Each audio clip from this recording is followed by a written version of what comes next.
This is Guatemala.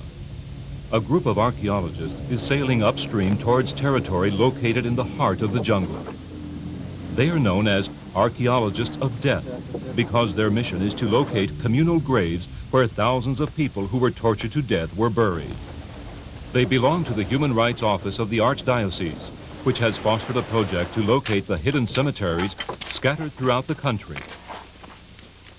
No one knows exactly how many of them there are or how many victims they'll find. Since it is difficult to reach much of this territory, many of the murders have gone unrecorded. Guatemala was caught up in a civil war that lasted 36 years. There have been an estimated 200,000 victims between the dead and the missing in a country of 10 million inhabitants. The violence was widespread and directed mainly at the native Indian community. The army was at the service of the successive military dictatorships. Over the years, the anti-guerrilla struggle became an obsession. The logic used by the military was to deprive the fish, that is the insurgents, of their water. For them, the people were the water for the insurgents, so they had to kill the people. Everyone had a revolutionary job. The children were used as messengers, the young men and women were trained for combat, the older people worked in the gunpowder factory, the Climber mines factory, the uniform factory. It was a highly complex logistics operation.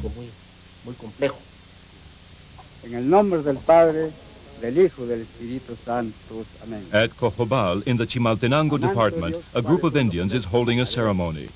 In a blending of Christian and Mayan rituals, they ask Mother Earth for permission to dig up the land. Today, the archaeologists are beginning to exhume the bodies of people who were killed by the army in 1982 and buried in this grave in order to turn them over to their families. Ever since the 1996 peace agreements, many people have reported the location of mass graves in order to give their relatives who were tortured and murdered a proper burial. Estaban vestidos. No se acuerda si le echaron alguna cosa encima, un nylon. Eyewitnesses from the local communities guide the archaeologists to the graves. The survivors of the massacres are the only ones who can help locate the hidden cemeteries. The soldiers made their victims dig their own graves before killing them, or they would leave the dead bodies behind and any survivors would quickly bury them. An anthropologist is also working with the team from the Human Rights Office. He interviews the relatives of victims to help reconstruct the events, when the massacre took place, the kinds of torture they were subjected to, who was taken away. It's so that the importance of your father is not forgotten. Because if he worked for his community, if he was the catechist for the community, if he helped people in the community, then we're not just going to say to you, here we're giving you back your husband or your father. But we're also going to organize something so that the community knows who we're giving back. I'm very moved, but very sad, because I know my husband died a very painful death. Now I'm hoping to be able to bury him in a cemetery so that I can bring him flowers. The violence was indiscriminate and affected both community leaders as well as entire populations that had nothing to do with politics. Reconstructing the past is an attempt to rescue these victims from anonymity and help their deaths transcend the family and become symbols of protest.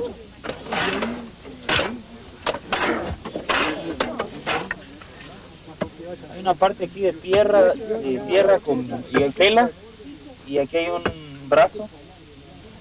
No sé qué lado es, porque no se logra ver. Many survivors are present at the disinterments without knowing for sure if they'll find any of their relatives buried there. The army tried not to leave any witnesses behind, and they would even move the bodies from one place to another. Identification is difficult, and details such as a piece of clothing or a shoe can be vital to identifying a relative. Have you recognized any objects or pieces of clothing? Yes, shoes and pants. I've good reason to think that my brother is there. Many of these people were never able to mourn for their relatives. It was too dangerous to approach the graves where they thought they were buried. Today, after the first remains are unearthed, pent-up emotions that have been repressed for years finally find an outlet. A psychologist from the Human Rights Office is present at the disinterments to offer immediate help. más doloroso, pues, ver a todos convivir feliz con su papá, mientras que yo no lo tenía. Yo siempre pensaba que algún día iba a regresar. Mi papá para mí era el mejor amigo que yo tenía. Lamentablemente todos tenemos que llegar en este momento de morir, pero no de esa forma como a ellos los hicieron, como los trataron. Mi papá no se lo merecía morir así.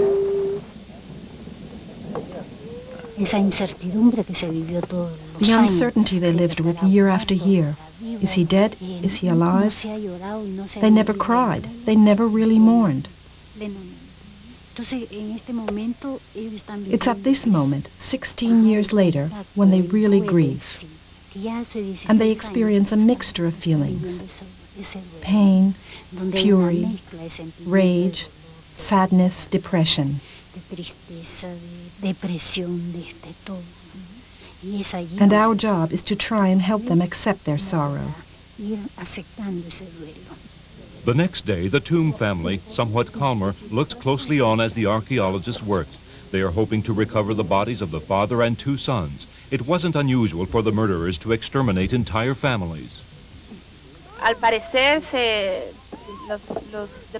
They seem to have placed them in the grave any way they could. And this is why some of them are on top of others. And arms and legs are entangled. One of the army's tortures was to kill the children first, then rape and kill the women. And finally, after watching it all and being forced to dig their own graves, the men were finally killed. 13 bodies were found in Cojobal, but at some disinterment, over 100 bodies were exhumed, giving proof of how massive the slaughtering was. In this country, out of the 5,180 statements we have, no one talked about revenge. Absolutely no one mentioned the word revenge. Or said, I want the people who took my children to die, or I want the people who killed my mother or my father to die. No one said that. The only thing they asked for is that the truth be known. I wasn't taught to torture at the military academy. I wasn't taught to murder. I wasn't taught to go against the civilian population. After my studies at the Polytechnical School, I was expected to be a soldier of the Guatemalan army, not the army of any particular group, who had learned to defend his country. At that time, the challenge was to create a professional army that knew how to establish differences and not act like a horde of savages. But that's what happened, and what we're actually talking about are aberrations of war. Here we have the bones of a 1-month-old infant found in the secret cemetery after a massacre in the Quiché province. We also have this one here from another secret cemetery in San Jose de Rio Negro in Coban, Alta Verapaz. And what you can see here is a fracture from a short, sharp blow with a machete. The disinterment process ends in this laboratory, where the victims are identified and attempts are made to determine the cause of death. The forensic report is submitted to the Justice Department in the hope that one day the relatives will receive some sort of moral and economic compensation.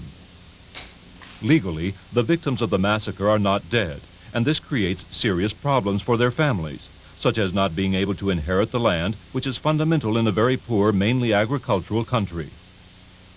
Locating the communal graves is the result of the project for the recovery of historic memory, which was backed by Monsignor Juan Gerardi, Guatemala's assistant bishop, who was assassinated in April 1998.